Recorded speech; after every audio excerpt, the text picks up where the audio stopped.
کرم علماء کرام ذویل احترام حضرت مفتی محمد عالمگیر صاحب زید ملکہ و کرمہ،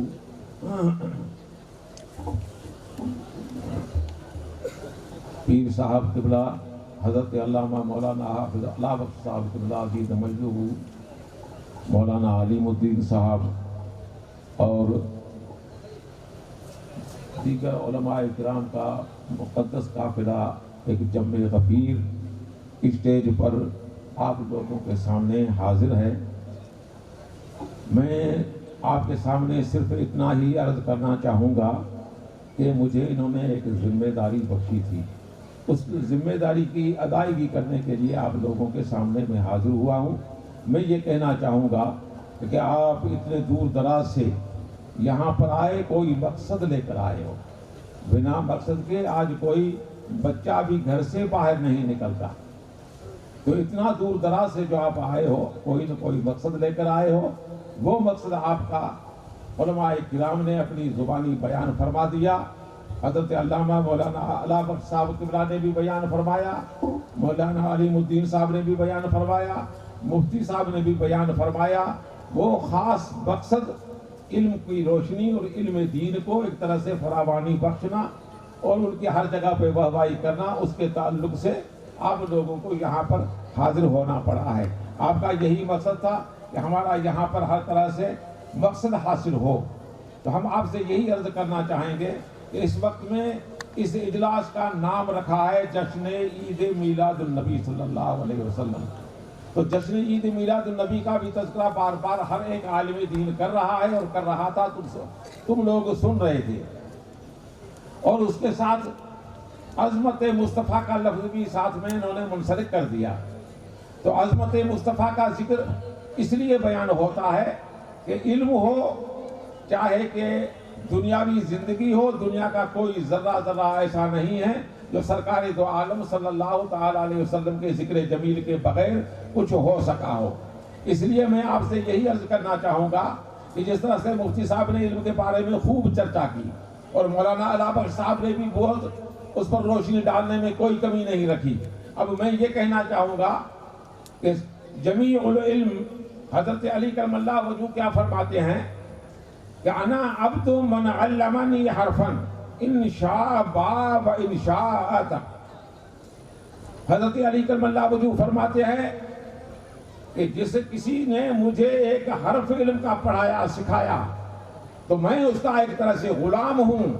پھر غلام ہونے کی حیثیت سے مجھے چاہے کہ وہ اپنی غلامی میں رکھے پسند کرے، چاہے کہ کہیں بے چان کرنا چاہے تو بے چان بھی کر سکتا ہے، مگر علم اتنی بڑی دولت ہے کہ جس کی قیمت نہ تو میں بن سکتا ہوں نہ میرے پاس اتنا ساز و سامان ہے کہ اس کی میں قیمت بن جاؤں۔ تو اس کے بارے میں تمام علماء کا کہنا یہ ہے کہ جمیع العلم فی القرآن لیکن جمیع العلم فی القرآن لیکن تقاصر عنہ افہام الرجال مفسر قرآن۔ حضرت عبداللہ ابن عباس فرماتے ہیں کہ دنیا کا اور دین کا کوئی ایسا علم نہیں ہے جو قرآن کریم میں موجود نہ ہو، بلکہ اس کو سمجھنے سے لوگوں کی عقلیں قاصر ہیں جو نہیں سمجھ پاتی۔ اس لیے میں آپ کو عرض یہ کرنا چاہوں گا کہ یہ مولانا نے ایک بہت بڑا بیڑا اٹھایا ہے، جس کی طرف آپ کو ایک طرح سے دعوت خیر پیش کرنے کے لیے بلایا۔ آپ سب کے سب یہاں پر جلوہ بار ہوئے، تشریف فرما ہوئے، ہونے کے بعد میں آپ لوگوں کو یہ ایک طرح سے سندیش، یہ پیغام دین کا ملا، جس پیغام کو آپ لے کر کے واپس گھروں میں جاؤ گے تو یہ ایک طرح سے آپ کی تجوری میں محفوظ رکھنے کی دولت ہے، جس کو آپ محفوظ رکھیے گا اور اپنے بچوں کو اور بچیوں کو اس ادارے میں داخل کرنے کے لیے کوشش فرمائیں، بچوں کو پڑھائیں اور بچیوں کو بھی پڑھائیں، کیونکہ علم ایک طرح سے بہت بڑی دولت ہے۔ ایک بار درود شریف پڑھ لیں۔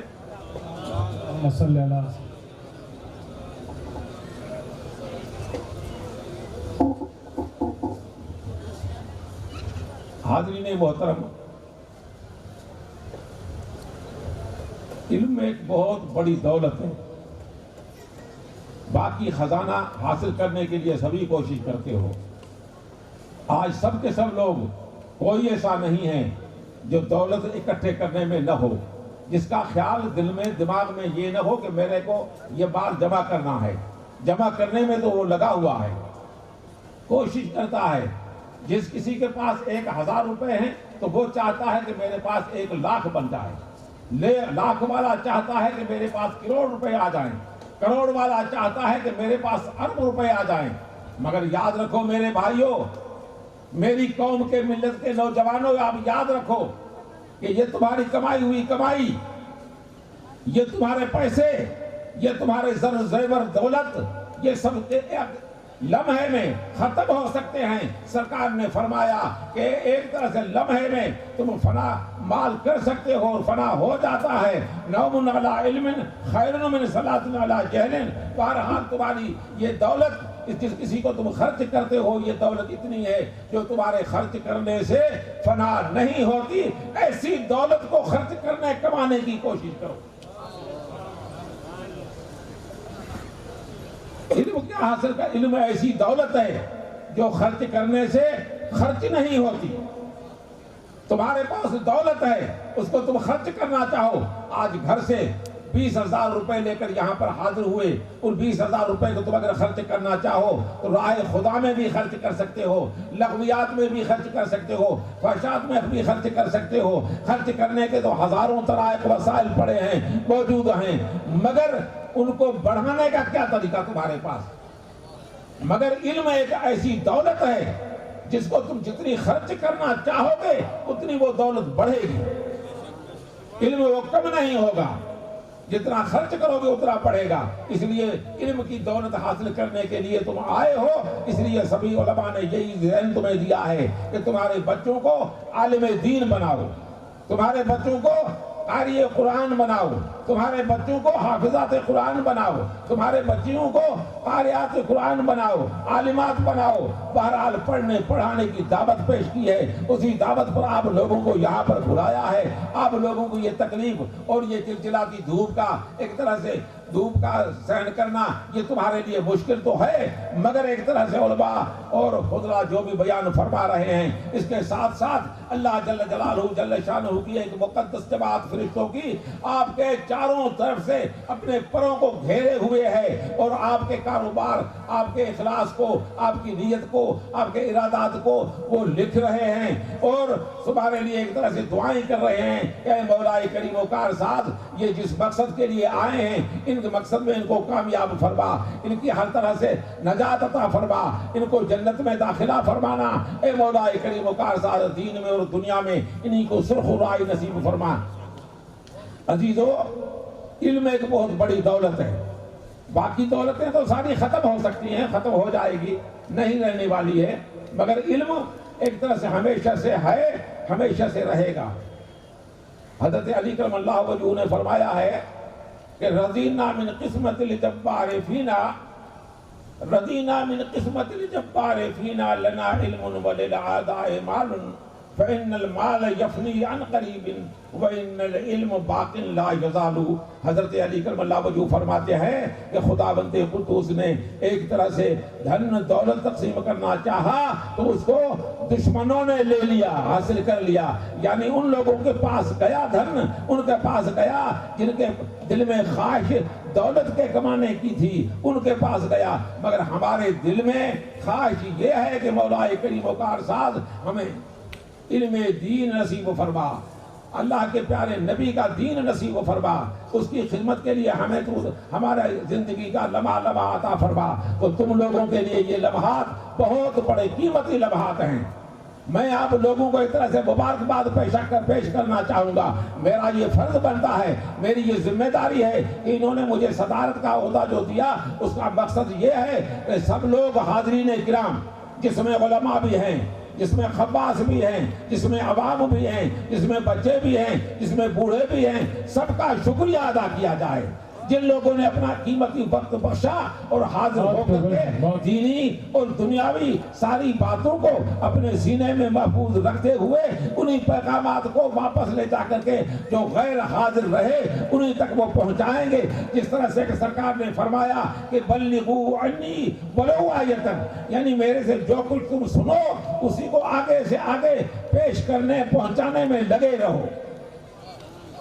تو آج آپ لوگوں کا یہ فرض بنتا ہے، میرا یہ فرض ہے کہ تمہارا میں استقبال کروں، میرا یہ فرض بنتا ہے کہ میں تمہیں خیر مقدم کا جواب کروں، میرا یہ فرض بنتا ہے کہ تمہارے ہر طرح سے مبارکباد پیش کرتے ہوئے ایک طرح سے احسان شمار کروں کہ مولا کریم و کارساز جن لوگوں نے اس محفل کے سجانے میں، سنوارنے میں، نکھارنے میں، دامے درمے قدمے سخنے وقت تک کی جو قربانی جنہوں نے بخشی ہے، ان کو مولا کریم و کارساز زندگی ابدی عطا فرما، ان کو دنیاوی زندگی کامیابی والی زندگی نصیب و فرما۔ اور اللہ کے پیارے نبی کا فرمان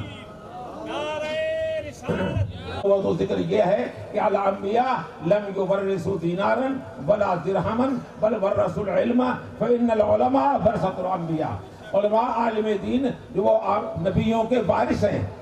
وارث ہیں، ان کو ورثہ میراث میں کوئی دھن دولت نہیں ملے گا بلکہ ان کو علم ملا ہے۔ تو جس کسی کے پاس علم ہے تو سمجھو کہ اس کے پاس اللہ کے پیارے نبی کا میراث ہے، اس سے آپ حاصل کرنے کی کوشش کرو تو یہ میراث بھی تمہیں ملے گا، تمہاری قوم کو ملے گا، تمہارے ہر طرح سے بھویشے میں سبھی میں کام آنے والی زندگی بنے گی۔ تو کام والی زندگی بنائیں، نام کی زندگی نہ بنائیں۔ آپ یہاں پر آئے، جلسے کو کامیاب بنایا، آپ کا بہت بہت شکریہ۔ خدا تعالیٰ آپ کو سدا پاک و بہار رکھے، گلے گلزار فرمائے، آپ کی محنت کو اپنی بارگاہ میں قبول فرمائے۔ اور ان علماء نے ایک طرح سے لگ بھگ 15 دن 20 دن سے جو سنگرش کیا، وہ سنگرش آج ان کا کامیاب بنا۔ اس لیے میں ان تمام علماء کو مبارکباد پیش کرتا ہوں۔ مولانا حاجی غلام رسول صاحب، مولانا امیر علی صاحب، مولانا عبید اللہ خان صاحب، ان سب لوگوں نے جو محنت کی، آج وہ محنت کامیاب اور کامران تمہارے نظروں کے سامنے نظر منظور ہے۔ آپ اس کو کرم منظور، نظر کرم سے منظور فرمائیں۔ اور اب ان سب کا صرف مقصد یہ ہے کہ آپ اپنے بچوں کو دینی اور دنیاوی تعلیم سے جوڑنے کا کام کریں۔ یہ سب کے سب یہی کہہ رہے ہیں کہ دینی تعلیم بھی حاصل کرواؤ اور دنیاوی تعلیم حاصل کرو۔ حضرت عبداللہ ابن عباس کی مجھے ایک روایت یاد آ گئی۔ حضرت عبداللہ ابن عباس فرماتے ہیں کہ اذا اجتمع العالم والعابد على الصراط قیل للعابد ادخل الجنہ لعبادتک وقیل للعالم قف ها هنا فاشفع لمن شئت فإنك لا تشفع لأحد إلا شفعت فقام مقام الانبیاء۔ میرے عزیزوں، میرے دوستوں، میرے علاقے کے رہنے والے رئیس لوگوں، تم ایک طرح سے قوم کے پیشوا ہو، تم قوم کے آگے بان ہو، تم قوم کے مدبر ہو، تم قوم کے مفکر ہو، تم قوم کے رہنما ہو۔ یہ علماء تمہارے قائد ہیں۔ یہ علماء چاہتے ہیں کہ ہماری قوم میں علم دین آ جائے، علماء چاہتے ہیں کہ قوم میں خدا پرستی آ جائے، علماء چاہتے ہیں کہ قوم میں خدا دینداری آ جائے۔ علماء کا کام یہی ہے، یہی خواہش ہے، مگر اسی خواہش کو انتہائی منزل تک پہنچانا یہ تم لوگوں کا کام ہے۔ ان لوگوں نے تو اپنا کام کیا، اب آگے کو تمہیں کرنا ہے۔ وہ کرنا کیا ہے؟ یہی کرنا ہے کہ اپنے بچوں کو دینی اور دنیاوی تعلیم دونوں تعلیمات سے جوڑو۔ مگر اب میں آپ کو یہ سمجھاؤں کہ آج کل کے لوگ، نئی دنیا والے، نوجوان طبقے کے، وہ تو سبھی یہی چاہتے ہیں کہ بچوں کو اسکول میں بھیجیے، اسکول کی تعلیم دیجیے، ماڈرن ایجوکیشن سے جوڑیے، وہ بچے آگے بڑھیں، وہ بی اے کریں، بی ایڈ کریں، اس کے بعد میں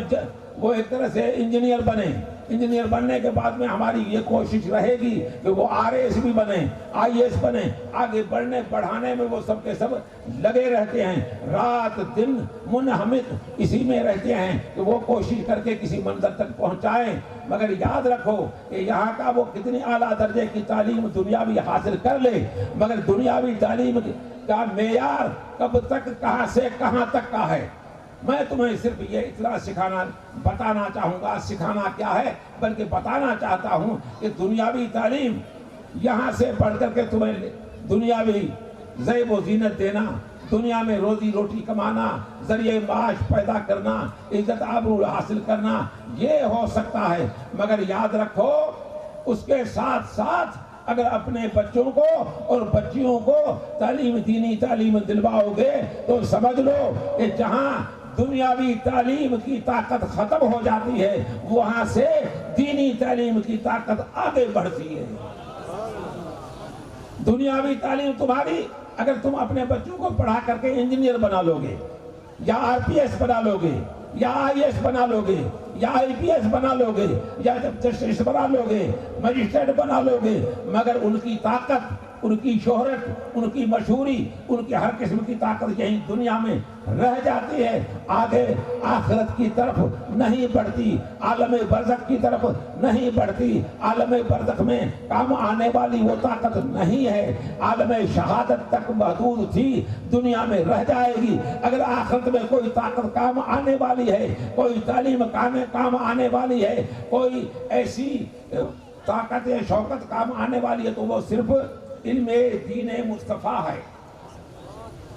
علم دین کے بارے میں سرکار نے فرمایا کہ علم دین پڑھتے پڑھتے وہ عالم بنے گا، جب وہ عالم بنے گا تو وارث دین بنے گا، جب وارث دین بنا تو اس کو عالم کہا جائے گا۔ اب یہ عالم کا لقب، یہ عالم کی ڈگری اس دنیا تک محدود نہیں ہے بلکہ آخرت تک محدود ہے۔ جس وقت میں حضرت عبداللہ ابن عباس فرماتے ہیں کہ اذا اجتمع العالم والعابد علی الصراط، یعنی جس وقت میں صراط پر سب کے سب کھڑے ہوں گے، عالم اور عابد، دنیاوی تعلیم والوں کو چھوڑو بلکہ خدا کی عبادت کرنے والے ان کو آپ گنو، جو ہیں جس کے بارے میں سرکار نے فرمایا کہ فقیہ واحد اشد علی الشیطان من الف عابد، 1000 عابد پر ایک عالم دین بھاری پڑتا ہے۔ تو جس جگہ پر صراط لگے گا،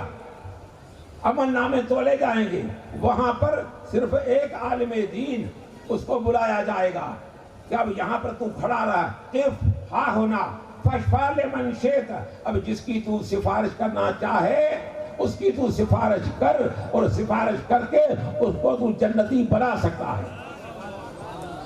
تو سفارشی بن کر کے اپنوں کو جنتی بنانا، ماں باپ کو جنت میں لے جانا، اپنے کنبے والوں کو جنت میں لے جانا، اپنے رشتہ داروں کو جنت میں لے جانا، اپنے پڑوسیوں کو جنت میں لے جانا، یہ صرف عالم دین ہی کر سکتا ہے سفارش، اس کے علاوہ دنیاوی تعلیم حاصل کرنے والا نہیں کر سکتا، اسی مرتبے تک نہیں پہنچ سکتا۔ اس لیے میں آپ سے یہی گزارش کرنا چاہوں گا کہ اللہ تبارک و تعالیٰ نے جو علم بخشا وہ دنیاوی تعلیم اتنی حاصل کرو کہ تمہارا دنیا میں رتبہ چھایا رہے، تمہاری آب و بقا رہے، تمہاری کامیابی رہے، تمہاری عزت رہے۔ بہرحال اس کے ساتھ دینی تعلیم حاصل کرو تاکہ دنیا بھی تمہاری بن جائے اور آخرت بھی تمہاری بن جائے۔ اللہ تبارک و تعالیٰ ایسے اداروں کو روزمرہ کی ترقی سے نوازے۔ خدا تعالیٰ